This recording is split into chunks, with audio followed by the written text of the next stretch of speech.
Hi there. Today we're going to talk about this day in history for October 13th, and we're going to start way back in the year 54 when Nero succeeds his great uncle Claudius as the new emperor of Rome after Claudius was murdered by his wife. 1244, Jacques de Molay, a Grand Master of the Knights Templar, was born in Molay, France. He died in 1314.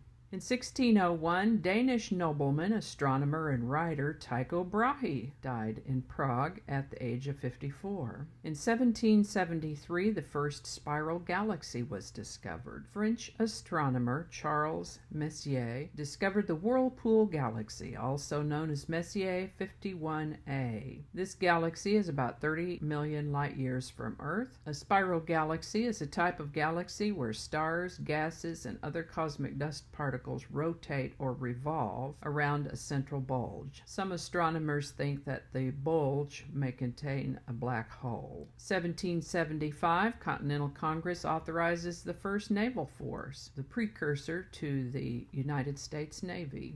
1792, construction of the Whitehouse begins as the cornerstone is laid for presidential residence in the newly designated capital city of Washington. It soon became known as the White House because its gray-white Virginia freestone contrasted strikingly with the red brick of nearby buildings. The office and residence of the President of the United States was designed by Irish architect James Hoban, and it took 8 years for it to become livable. Projects always take longer and cost more than you figure on. President John Adams was the first president to occupy the Executive Mansion on November 1, 1800. 1792, the Old Farmer's Almanac was first published. In 1812, Sir Isaac Brock saves Canada from U.S. invasion. During the War of 1812, British and Indian forces under Sir Isaac Brock defeated Americans under General Stephen Van Rensselaer at the Battle of Queenstown Heights on the Niagara frontier in Ontario, Canada. The British victory, in which more than 1,000 U.S. troops were killed, wounded, or captured, effectively ended any further U.S. invasion of Canada. Sir Isaac Brock, Britain's most talented general in the war, was killed during the battle. 1845, Texas ratifies a state constitution. 1884, Greenwich, England is made the universal time meridian of longitude. 1925, English politician, Prime Minister of the United Kingdom, Margaret Thatcher was born in Grantham, Lincolnshire, England, on October 13, 1925.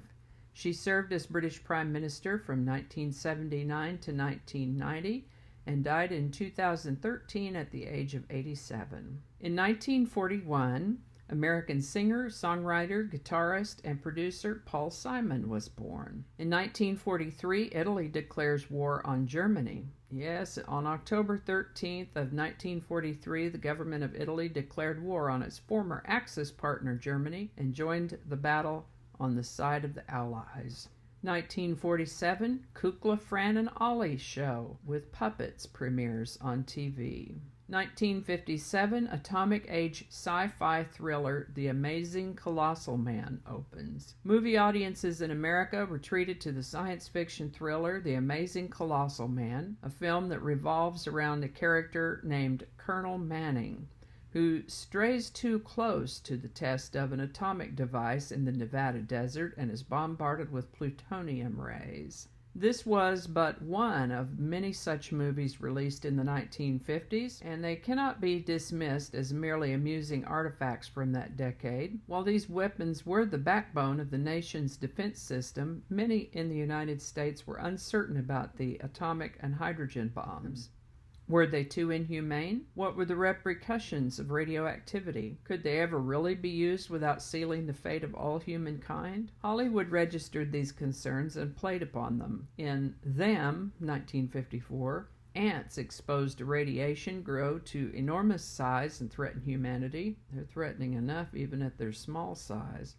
The Beast from 20,000 Fathoms, 1953, tells the tale of a dinosaur thawed out by an atomic test in the Arctic that ravages New York City. And in one of the best of this class of film, a man survives being caught in a nuclear test only to find himself shrinking away to nothing in The Incredible Shrinking Man, 1957. The Cold War and the issues it raised among the American people had become part of the nation's popular culture. 1958, Paddington Bear makes his debut. The popular children's literature character first appeared in English author Michael Bond's illustrated book, A Bear Called Paddington. Paddington is a polite Peruvian spectacled bear with a special fondness for marmalade.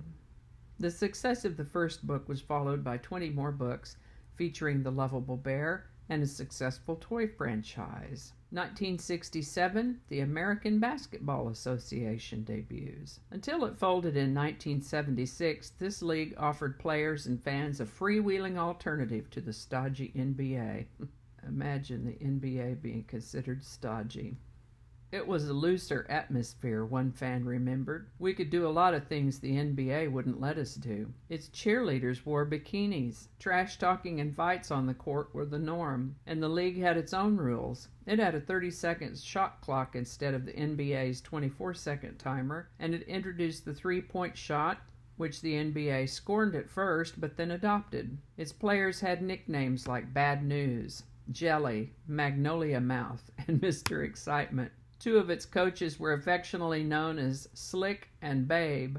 ABA teams played playground basketball, showy and pure with lots of running. By contrast, one player recalled, the NBA was kind of like a half-court game. The only team that ran was the Boston Celtics. Unfortunately, the league didn't have a national television contract, and many of its teams had trouble selling enough tickets to stay afloat. Eventually, they ended up merging with the NBA. In 1975, singer Charlie Rich protests John Denver's big win at the CMA Awards. On this day in 1975, the man voted Entertainer of the Year by Country Music Association of America the year before, stood on stage at the CMA Awards show to announce that year's winner of the association's biggest award. But a funny thing happened when he opened the envelope and saw what was written inside.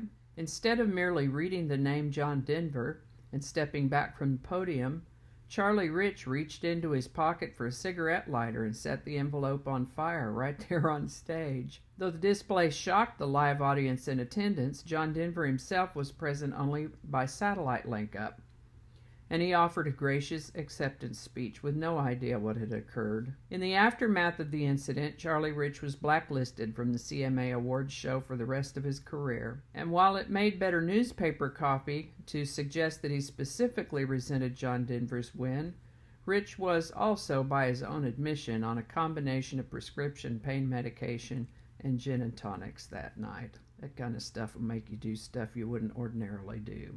1977, Palestinians hijacked German airliner. 4 Palestinians hijacked a Lufthansa airliner and demanded the release of 11 imprisoned members of a terrorist group known as the Red Army Faction.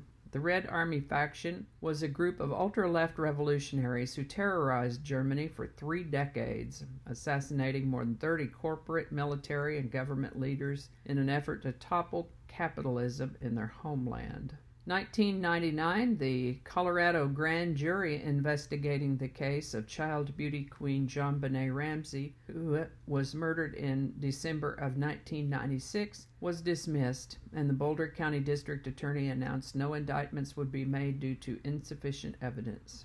And in 2000, Chilean miners were rescued after 69 days underground. On October 13, 2010, the last of 33 miners trapped nearly half a mile underground for more than 2 months at a caved-in copper and gold mine in northern Chile were rescued. The miners survived longer than anyone else trapped underground in recorded history. The ordeal began on August 5, 2010, when the walls of the 121-year-old mine collapsed and trapped 33 miners. All of the miners were rescued safely by the Chilean government with the help of the international community. And that's going to do it for us today on This Day in History. Thanks for watching. As always, links to my research are included in the show notes, along with a physical address if you'd like to send me anything. Give it a like if you enjoyed this video. Consider subscribing if you haven't already. And feel free to share this if you found it interesting or informative. Thank you so much, and I'll see you next time.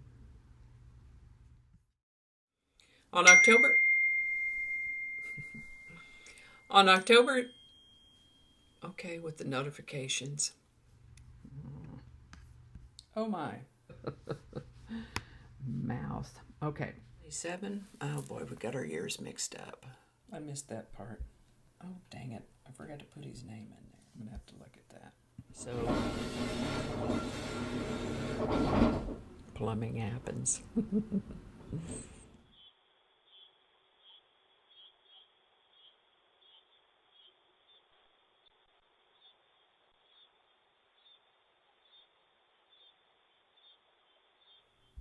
This is why I don't do live shows.